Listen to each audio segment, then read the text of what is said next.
The bank set aside 250 billion to lend to women. I grew up in a middle-class home. Mm-hmm.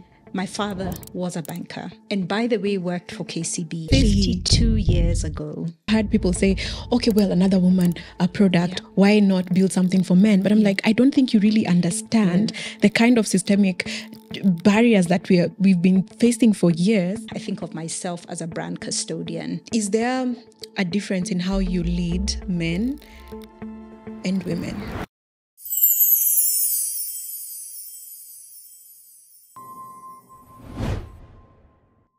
Sometimes I feel like Africa is always building. We're constantly innovating, growing, and making magic happen, even in very hard circumstances. But we haven't always known how to tell our own stories. We build things that we don't yet have the language to describe. And I think part of what I am trying to do here with this podcast is to give our stories a voice, a lens, a place. And this is her way. I am your host, Terry Muikamba-Gitonga, and today we sit down with Rosalind Gichuru. Now, she's a woman who has spent over the last 2 decades shaping how global and African brands speak, and more importantly, how they're felt. She's the Group Director of Marketing and Communications at KCB Group. And whether it's at Coca-Cola Company, Gillette Company, which is now known as Procter & Gamble, NIC Bank, which is now known as NCBA, or right now at KCB, her fingerprint has been on some of the most visible brands globally. But the real story here is the fact that she believes marketing can do more than just market. It can inspire, it can include, humanize, and even shift cultural norms. Marketing can be a tool for dignity. So, what's the story behind the storyteller? Let's find out. So, Rosalind, welcome to Her Way podcast. Thank you, Terry, for having me. Yeah. I'm really excited to be here. I am so glad. This has been a year in the making. It really has. The last time we met, we were having a workshop with members of, the creative economy. Yes. You were heavy with child. So I was. Congratulations. Thank you. On the birth of your bouncing baby boy. Yes, he's now 1. Now walking. Yeah. A bit. Just a bit. Yeah, falling. Yeah. I'm taking him to the hospital all the time. He just fell, please. Is there anything wrong with him? Yeah. So I know that this plan to host us through your podcast has been in the making for a while. Yes. But there's no better time than now. So I'm really happy to be here, and thank you for having me. It's so great to have you. So I'm just going to get straight into it. So you've built big brands, global brands, but I'm just curious, Rosalind, if there is a slogan today that captures where you are in your life, what would it be? Wow. Yeah. I think the first thing I'll tell you is that when you say I've built brands, I think for me, it has been my greatest honor and privilege to serve in the building of great brands. Mm-hmm. Brands are a representation of an organization that has stood the test of time. Mm-hmm. Organizations that are resilient and impacted lives from, all sorts of lives. And so when I reflect on my brand journey today at this age, where I'm thinking more and more about legacy, about responsibility, about the next generation of either users of the brand or even the teams that I'm working with, I think for me, the best, articulation of my journey is it's about impact and it's about legacy and it's about the responsibility I have to be part of leaving the fundamentals in place for that point at which I will pass the baton to others. Mm-hmm. That's powerful. Yeah. That's very powerful. And so I'm just also curious to know, when did you first know that you wanted to use storytelling for impact? So I grew up in a home, middle-class home. Mm-hmm. My father was a banker. Wow. And by the way, worked for KCB. Really? 52 years ago. Wow. And I believe that my father shaped my work ethic And it is where I saw corporate leadership lived out. It is where I understood discipline, hard work, and just keeping on the grind. And hard work, because banking was and is not easy. So I saw the grind at work. So my father began to shape my career thoughts. So much so that when I was a young girl and asked, what do you want to be? I wanted to be just like my dad, a banker. Wow. Fast forward to uni. I was very clear that I wanted to do a Bachelor of Commerce because I knew going down the finance route is the direction of travel. You know, I wanted to be a banker. And I also knew that I wanted to do an MBA. And when I, started this BCom, I thought that I wanted to do finance. So when I sort of got through my mandatory courses and I had more room to do my electives, my first choice electives were, believe it or not, like political science, labor relations. Big words. Yeah. And I think I'll never forget the labor relations because I wanted to, there's something in me that sparked a desire to see justice for all kinds of workers. And just that sense of justice began to be elicited in me. Anyway, I think when I told my dad, this labor relations as part of my, BCom is something that is, sparking an interest. And I can't remember how he responded. But anyway, as I got along my degree, I started getting interested in marketing type of electives. So I think the first one I did was on direct marketing. I was like, Then advertising management. I'm like, brand management. And I slowly began to feel at home. I think my creativity, my love for people, my love for solving, challenges, my interest in data, but not just being in the finance space, but just what's behind the data and what's the insight and how does it affect consumers? So all these things began to play out. And I finally completed my BCom. And I knew full well that after I get a bit of work experience, I was going back to do my MBA, focusing exclusively on marketing. So it was a shift. And I think for me, the different kinds of expressions of marketing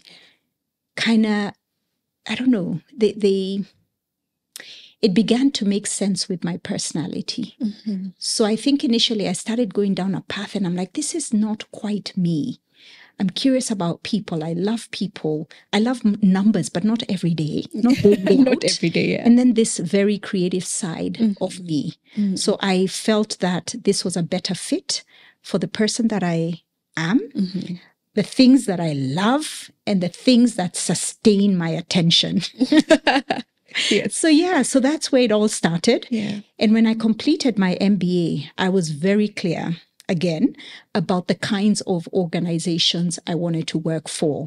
I found out that a lot of these big, fast-moving consumer goods companies have a program for marketers, almost like what would be likened today to an MT program, management trainee. So there were such programs, but for marketers.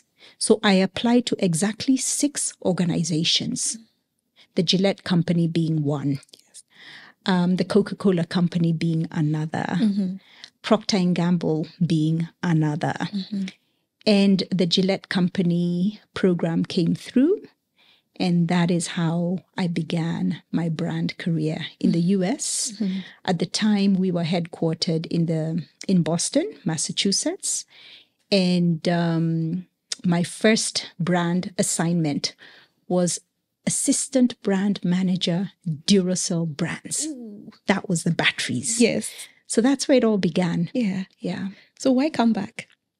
I was also one of those children that were clear that I wanted to spend time abroad, take everything that I could from the exposure and the experiences. But home is always where I knew I wanted to make a difference. And even when I did make the decision to come back, it wasn't very exclusive to Kenya. I felt I'd been away for so long that how do I apply my learnings in any African market?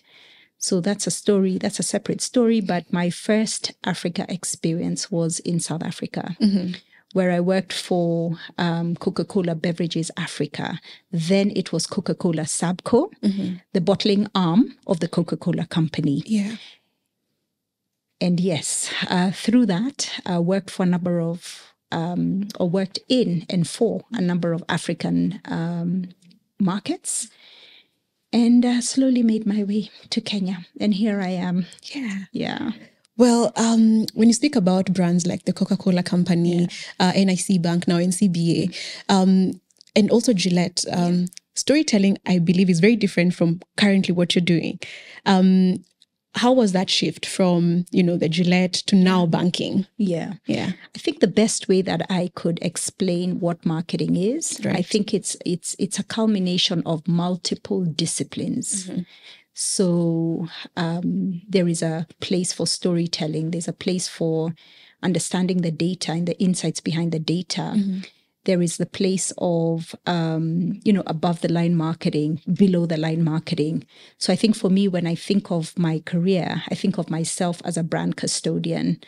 I have rolled up my sleeves and worked in virtually every discipline within marketing. I mean, there are people who grow their careers and establish themselves as people who are exceptional at events. But does that make it marketing? It's a part of marketing. So I think what my different experiences have provided me in my career is the opportunity to touch on virtually any aspect of marketing without necessarily focusing and becoming a specialist in just one thing.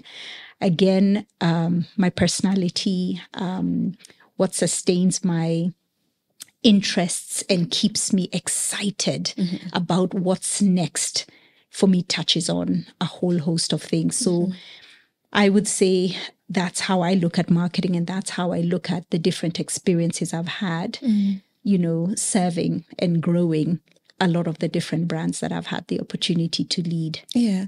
I like that you keep saying serving, and we're going to talk about that in just a few minutes. But you've said that at KCB, you're the brand custodian.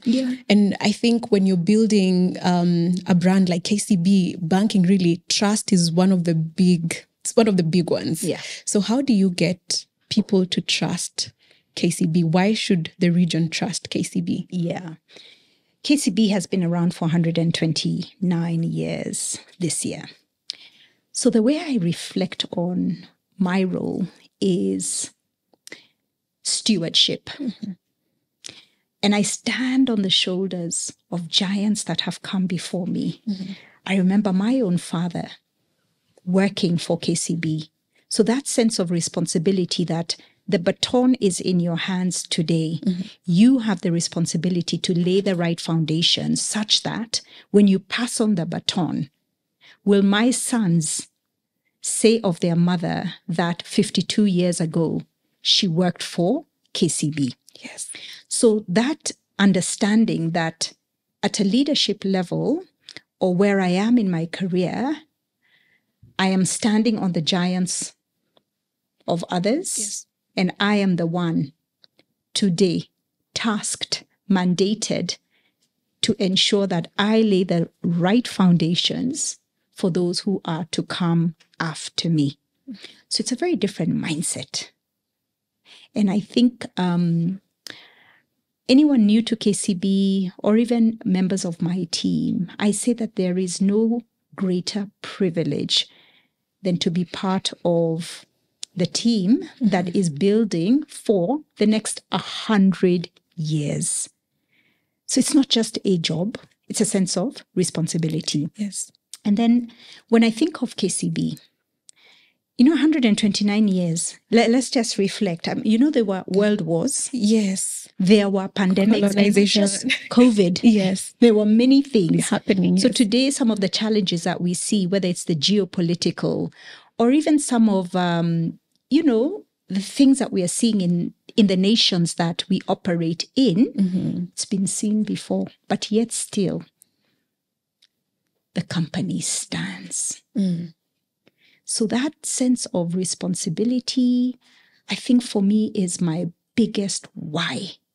That is the purpose that wakes me up every day. That is the purpose that aligns with my own personal purpose, which is being clear about your why and the impact that you want to leave. So at the heart of it, KCB is a very purposeful brand. And that's the agenda that we are on, to shape the understanding and the experiences that our stakeholders, customers included, have with KCB. We're clear about our why, and our why is about people and making things better for people. Yeah. So is it the products that we offer? How do they make life better for you? How do they progress your business? How do they help in your own, plans about your own, growth? We're talking about that human consequence that exists behind just a standard loan. There is a motivation, and it has people at its core. Yeah. So KCB, our brand story has people at the center. And that is why today our brand purpose is for people, for better. It's all about people. Yeah. Yeah. So you say, it's for people, for better. But I'm also wondering, what does it take to make such a brand feel human? Yeah. How does that look like? About 4 years ago, we embarked on a brand-led culture customer transformation program. And it took us reflecting on the journey that we've come through, the last decade to be precise. And we were able to sort of reflect on what had worked exceptionally well. What are some things that we could do better going forward? We reflected on the future that we envision for this great brand and this great business. And it started us on the brand-led culture customer transformation program. A starting point was to spend some time in discovery. What does this brand stand for? So we interviewed at the highest level of the organization, across all leadership levels, and right through to staff, not just in Kenya, but across the region. We also spoke to industry shapers and asked them, what do you think about us? And it informed how we needed to reposition our brand to future-proof it for the next decade. And we understood what's working for us that we could never lose. We understood some of the things that we needed to stop doing. We also understood some of the things we needed to start doing in recognition of the fact that over the last decade, the consumer has moved. Absolutely. They have shifted. Yeah. Their mindsets have shifted. Yeah. Their expectations of us have shifted. Their needs from us have shifted. We looked at the competition. Banks were not our only competitor. We had the telcos coming through. And today we talk about share of wallet. So virtually anything that a consumer is doing with their money is your competitor. Yeah. We looked at the context that we are operating in.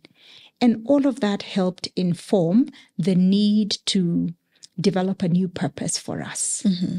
And that is what birthed For People for Better. It also birthed new values. And our values are 3: courage, closer, and connected. Why courage? Because being such an old organization, we defined it as, for example, the courage to challenge the status quo. So it recognizes that we have come from where we have come, but do we have the courage to question the things that we're doing in order to position the brand for the future. And then closer in recognition of the fact that we had grown so big, we are so big, but how still do we remain connected to each other across departments, with our customers, across markets, and connected? Again, spoke to the need to truly operate and leverage the strength of one KCB, not a Kenya-centric KCB, but one that is present in 7 markets, touching the lives of millions of consumers. And we often like to say from the Indian Ocean to the Atlantic. I mean, that's big. And that is the scope of influence that KCB has. So how do we use this to build on what has been done, but with a freshness, and to capture the emerging opportunities, but still recognizing that consumers have changed, they've shifted, I mentioned that, but fundamentally at our core, human beings still want to be understood, to be heard, to be respected. So there are some things around storytelling that remain core to humanity. So how do we, just honor that? That people have changed, but at their core and as human beings, there's still some things that haven't changed. And I like that you said, people have changed the way they consume, everything. And I think one of the biggest critiques when it comes to banking that we hear is that banks mostly sell instead of solving a solution, like coming up with a solution. And so it's about how you move from product to solution. And that's what I'm hearing from you, with the people at the central of that. And you talked about courage and questioning and breaking the status quo. And one of the ways that you've been able to do that, you have a proposition that is one of my favorite. I absolutely love talking about it. Flame. Please tell me what went through, like what informed you to come up with Flame? So the interesting story behind Flame is that working towards it actually began in 2016. Wow. There were those that went before us thinking about how do we bank women in business.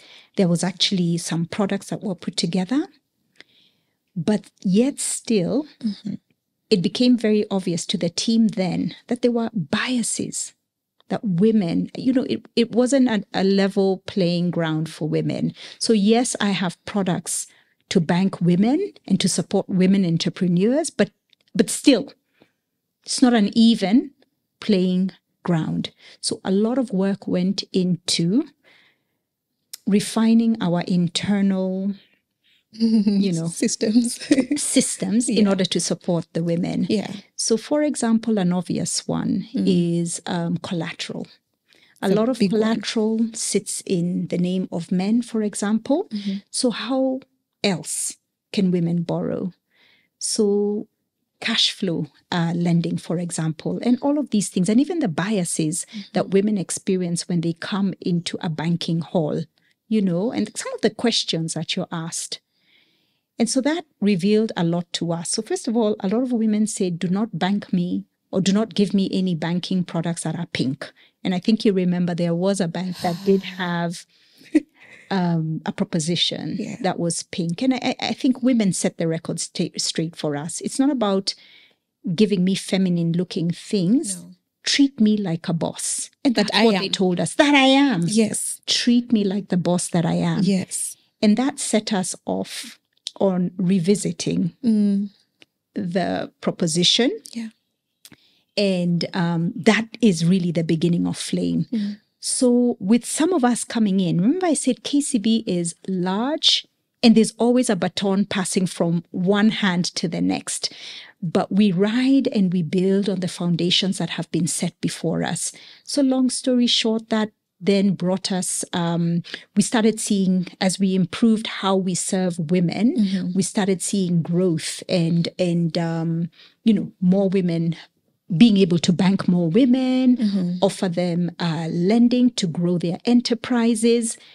And fast forward to 2021, we realized this thing has no name. We have never packaged it. And that is then what birthed the Flame proposition, female-led and made enterprises. Mm-hmm. And when we thought about what's this value proposition, it was twofold. What are the banking or financial suite of products that women need? Yeah. But what are some of the non-financial interventions that we must offer as a bank to help women grow wholesomely? So networking, mm-hmm. for example, and the platforms to network. That is a big issue for us women.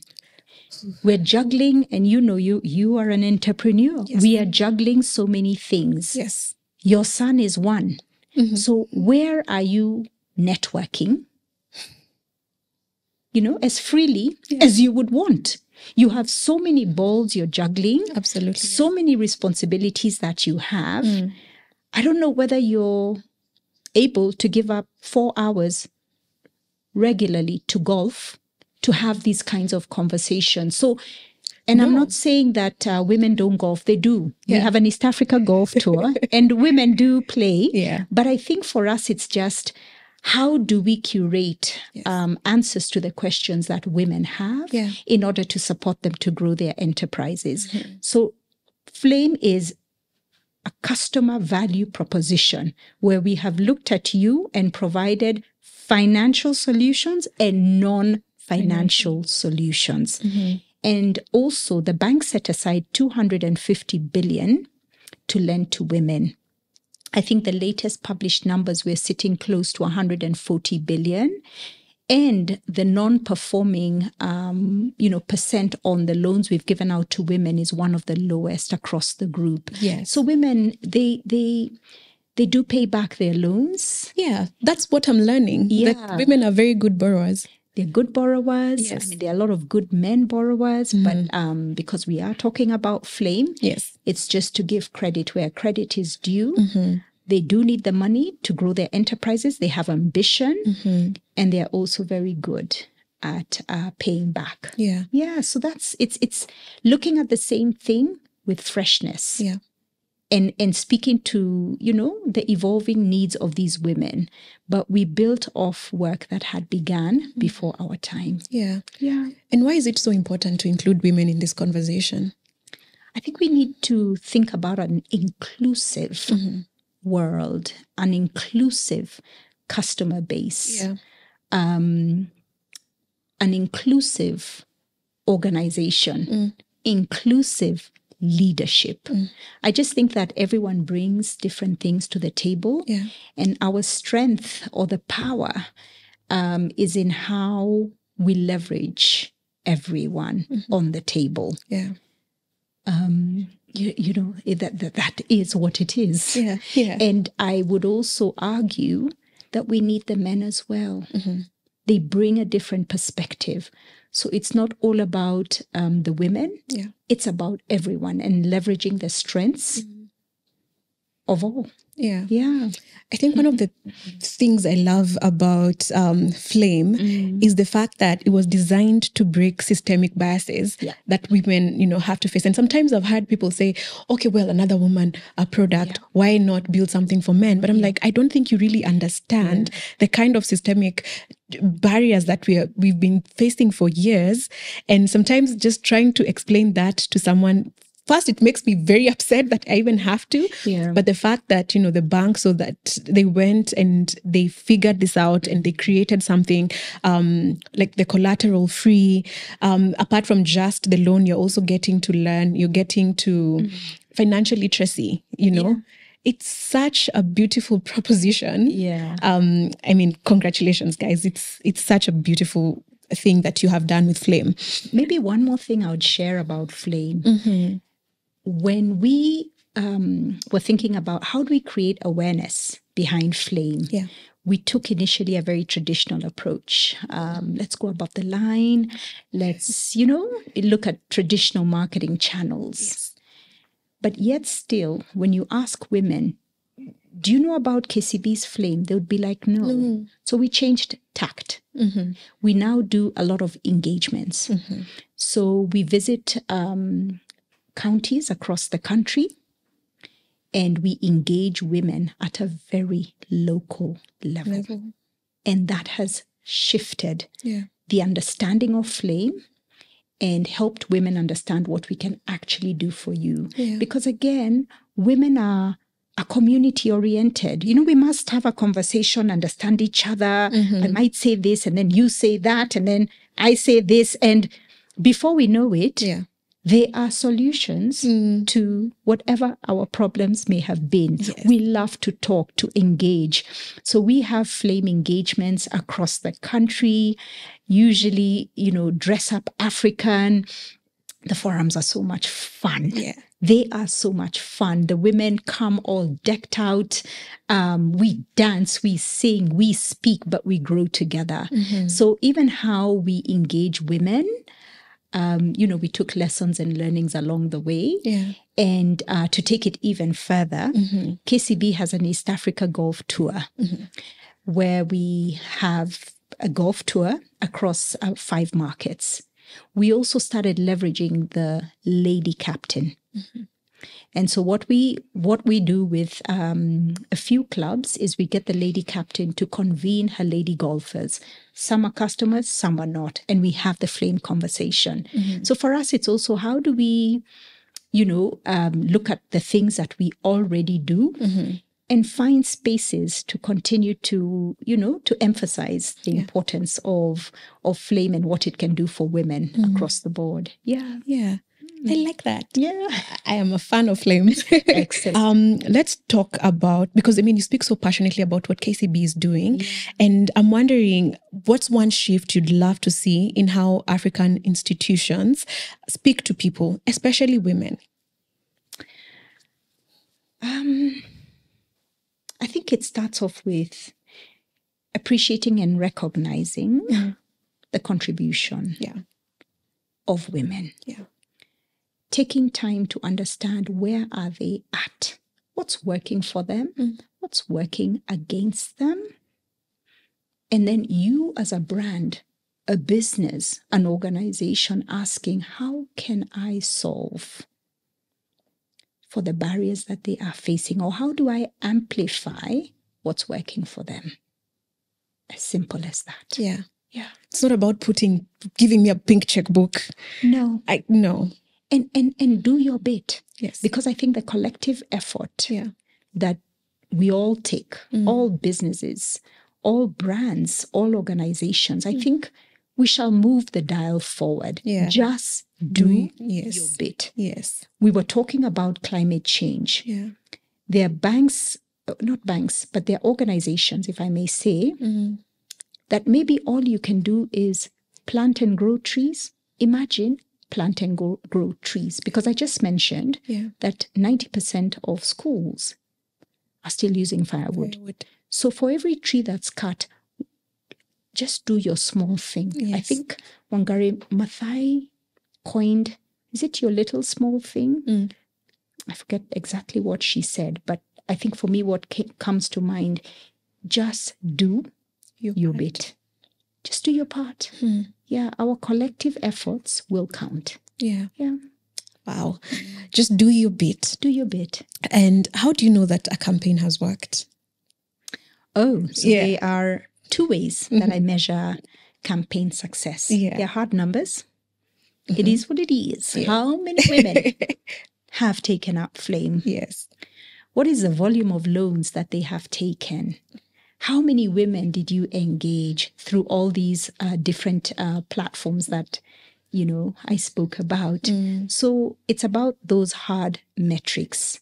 And then there are the soft metrics. And this is where we speak about brand love. Now, what is love? Love is an emotion. Love is what I spontaneously just tell you, you're looking for a bank, go to KCB. Or if we're just hanging out and we're friends, you know, women in business, I might just tell you, I had the most amazing experience with KCB. You know, that's love. And there are ways that we measure brand love, where it's a study. It's one of the most important studies that any brand custodian commissions to understand the perceptions behind their brand.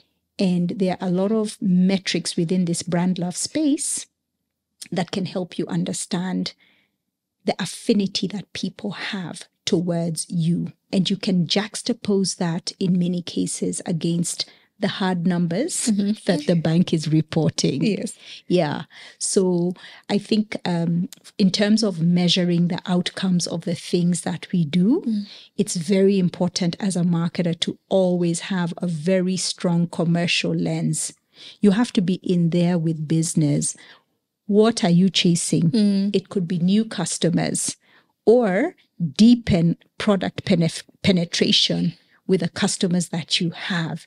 It could be your loan book, the deposits. So it's very important as a marketer to understand the drivers of the financials.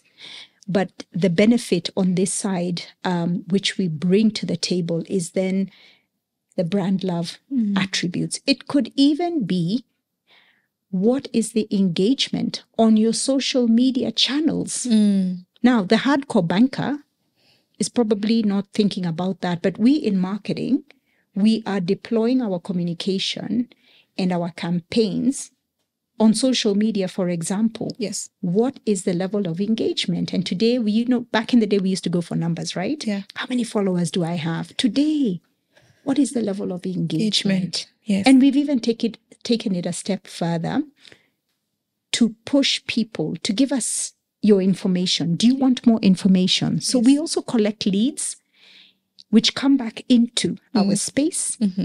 We warm the lead and we say, Terry, we received this lead. I understand you're interested in flame. We'll warm you up and then pass you on to business who will come and close it. Yes. So that whole funnel on how you move from awareness to trial to usage to where now you are loyal. KCB Damu. Yes. Like, what? Flame. Yeah. You must. You evangelize on our behalf, You get people to do now the work. Exactly. Yes. So it's any marketing custodian should think about the marketing funnel end to end. But you must be able to speak into what keeps a banker awake. Yeah. And the question you must ask is, what role as a custodian of this brand can I play in helping you solve your problems? And therein lies all the different touch points that marketers can use to drive the business. Yeah. Yeah. So it starts with the solution. What can I do to help you solve your problem? Absolutely. Rosalind, I want us to change the gears a bit. Yes. So 71% of KCB employees, the youth. Yes. And obviously, young people have a different way of doing things. And you've been at it for 21 years. How has your leadership style shifted, especially when now working with very young demographic? Yeah, it's been interesting. I used to be one of the youngest. In every role I held, I'd be one of the youngest. And then I'm like, oh my goodness. Yes. Yeah, it's not that anymore. I think for me, I always say that to be a good marketer, you must appreciate the different cogs that make everything work. You must understand that these cogs will require different kinds of people to deliver. So the role of digital marketing, for example, it was not in my MBA class, for example. It is, these are things that have evolved over time. Yes. But they were not part of the 4 Ps. Yes. Yeah, of back then. So what does that mean? Who are these people that need to be on this team to bring that subject matter expertise to the fore? So I think you've got to sort of understand that marketing is a coming together of different disciplines within, the sphere of marketing. Yeah. Who do you need? And a lot of these things have emerged over time. So there are young people on the team that probably didn't go to school for this thing, but they grew up with a phone in their hand, in a way that we didn't. So I think it's firstly the appreciation that a lot of these emerging careers, the young people, it comes very naturally to them. Yeah. So for me, I always think about the diversity of the team. Who has the skill set? Who can do it with their eyes closed? Who knows how to do it? And then you layer in agency partners that bring that extra to the table, the disciplines, the expertise to be able to do now things at scale. So I think for me, I appreciate the next generation of custodians coming through the ranks. I greatly appreciate the fact that we are, we are a cog. Yeah? Yeah. And I also finally greatly appreciate that we all need to operate like a well-oiled machine. Yeah. So how does everybody come together? So how do you give people the space to do what it is they do best? And from where I sit as a leader, and one of the older ones, if not the oldest, on my team, how do we then provide the clarity of the brand, the vision of the brand, the strategic priorities of the brand, the commercial outcomes that we are in pursuit of? You almost provide the guardrails and then allow the specialists to do what they need to do to deliver around and within those guardrails. So it's, it takes two sides of the coin. But I appreciate the young people. I appreciate how, vibrant they are. And curious. I tell my team all the time, please, I don't age me.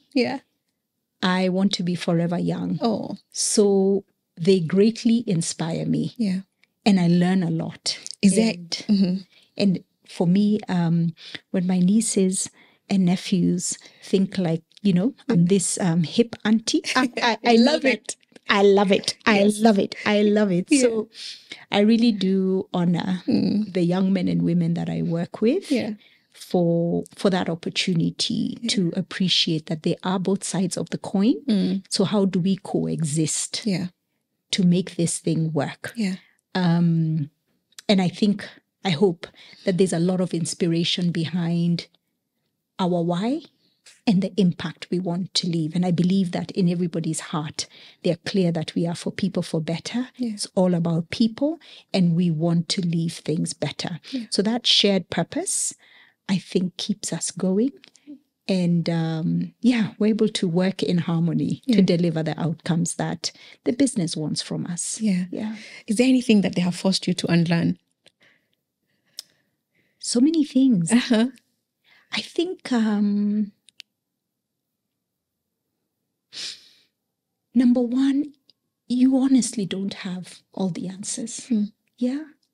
So you've got to listen more. You have to also accept that at the rate of, the platforms, social media platforms, for example, their use, defining the audience and how they use and what they're doing there. I mean, I can only give you support and cheer you on, So, and that's just, these are small things, but TikTok and how we're going to market on TikTok.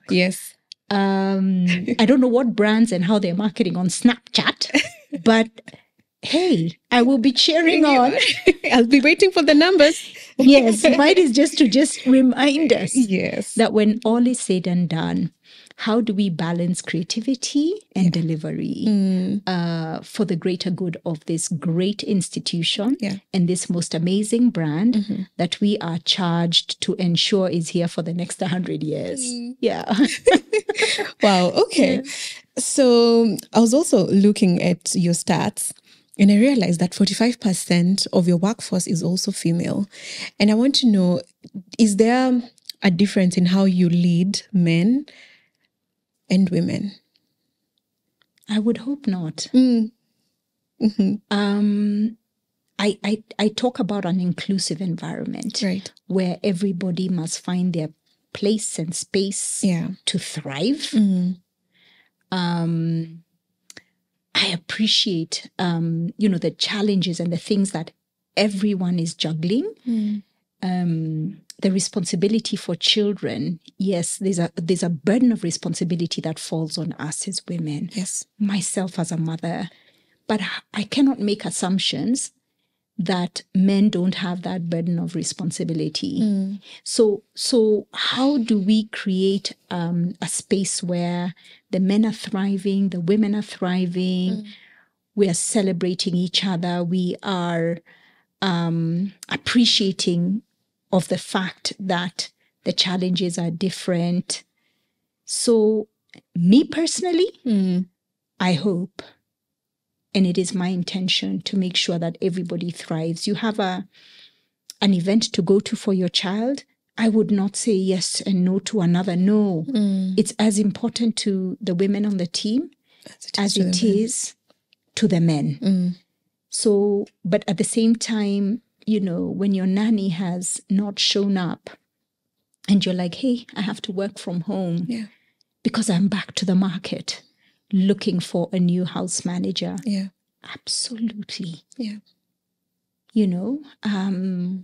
So I think for me, as a leader, how do you just understand each person for where you're at, and how do I make things better for you in that moment? But how do we always remember that we signed yours faithfully and we have an obligation to the business? So as long as we're able to bring all of that together and be proud of the work that we're doing, I think for me, I think that's what, I would push for. Just having that mindfulness that the business needs us. And even as we're managing life and life's, challenges, we're able to bring the two together and thrive. I like that. Yeah. I was talking to a friend of mine, I think on Friday, and I was telling her that we're going to have this conversation. And she said she's in the creative arts, and one of the things she said is like, oh, but women in like top management are not fun. Oh dear. That's what she said. Like, it's almost like they have this wall. And you can't, like, getting through to them is really hard. And I really thought about it and I said, I must ask you, why is it that women, in top management are perceived the way they are? Like, it's almost hard to even say hello to this person. Why is it? Is it lonely at the top? Is it hard to keep your position? Why is it that sometimes women at the top appear almost unapproachable? Firstly, it's tough. The journey is tough. You've got to work way harder sometimes than our male counterparts. The expectation of you, the demands on you, spoken or unspoken, are significant, and I refer to my own journey. It's tough, and there are a lot of battles in the journey, and there are a lot of scars that women have in that pursuit.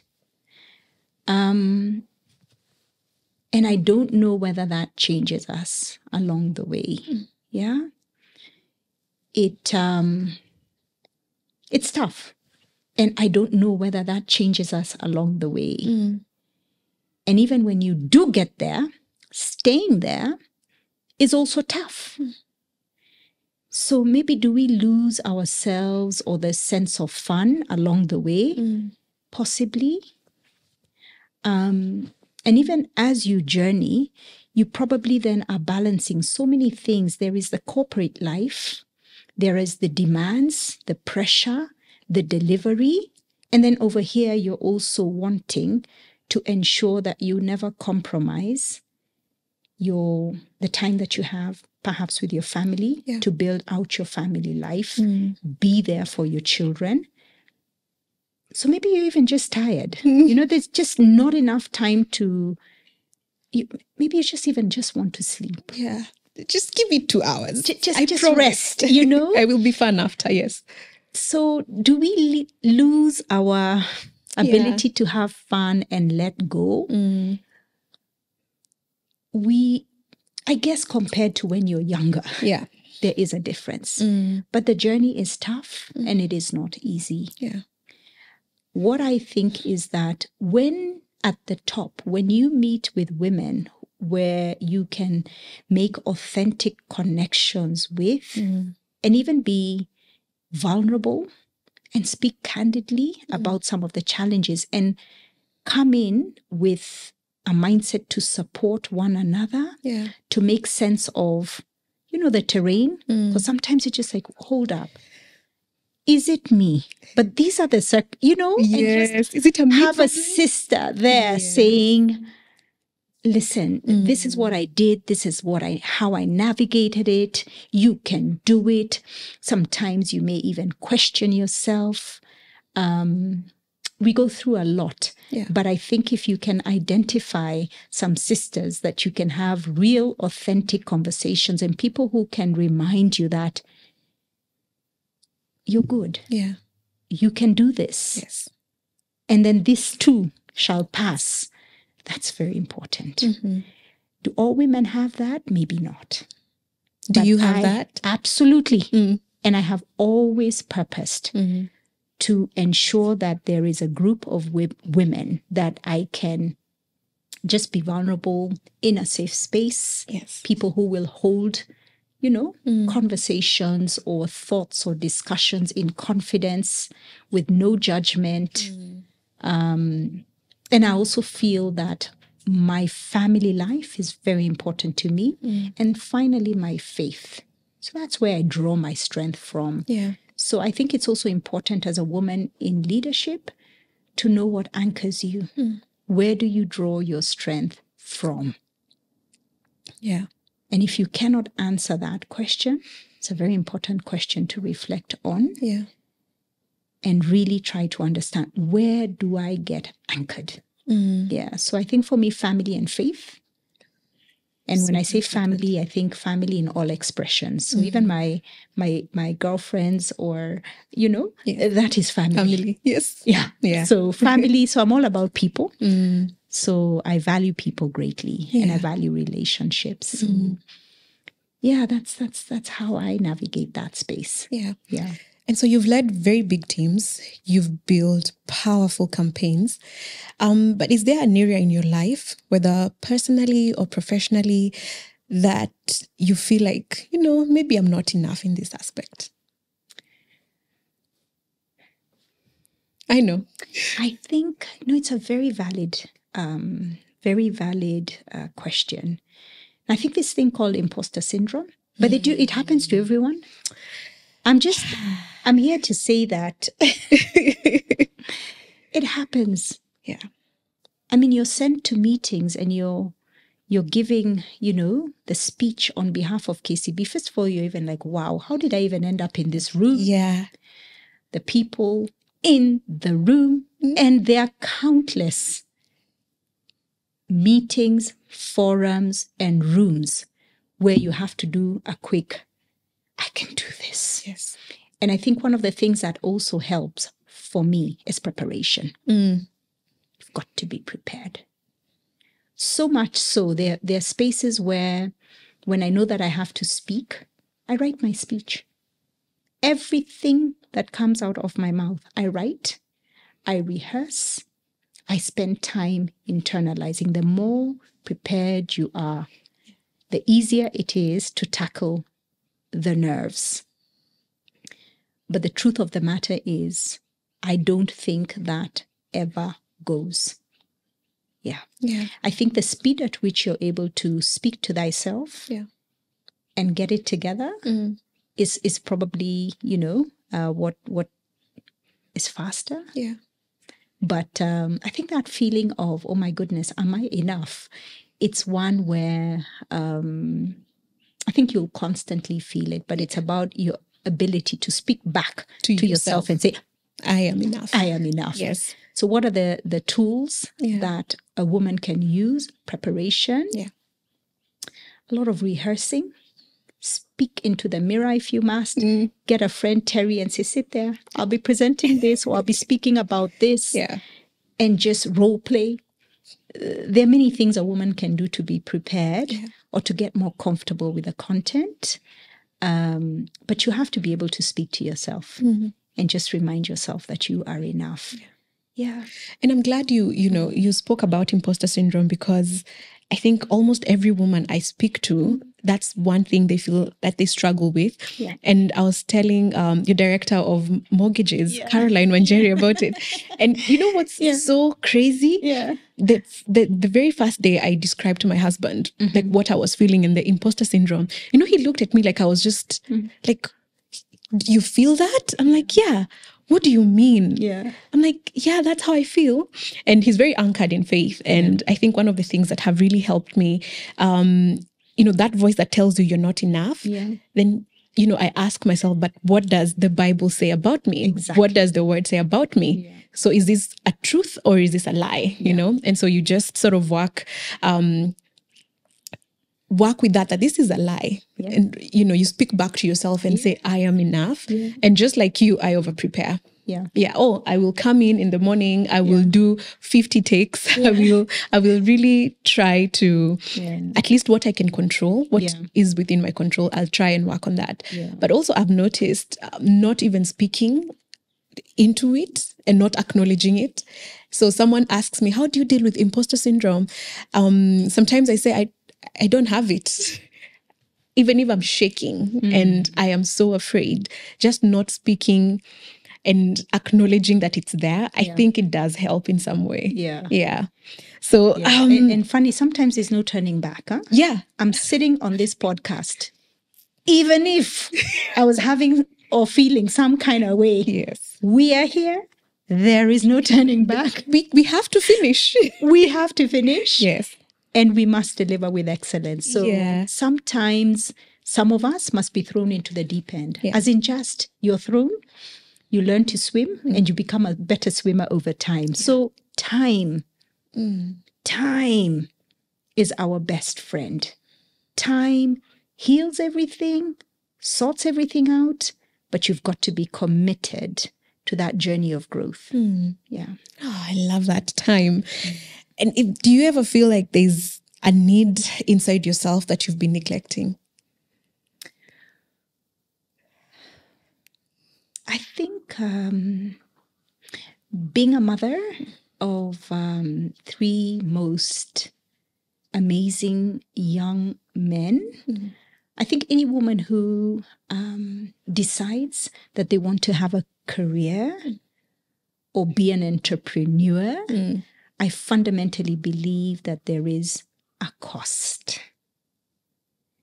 So I think for me, it's just the work-life balance or work-life integration, finding and refining ways of just bringing some balance to that equation so that as much as you are pursuing excellence at work or in your business, that same focus is key where, for me personally, where my kids are concerned and my family setup, because that's also very core and integral to who I am.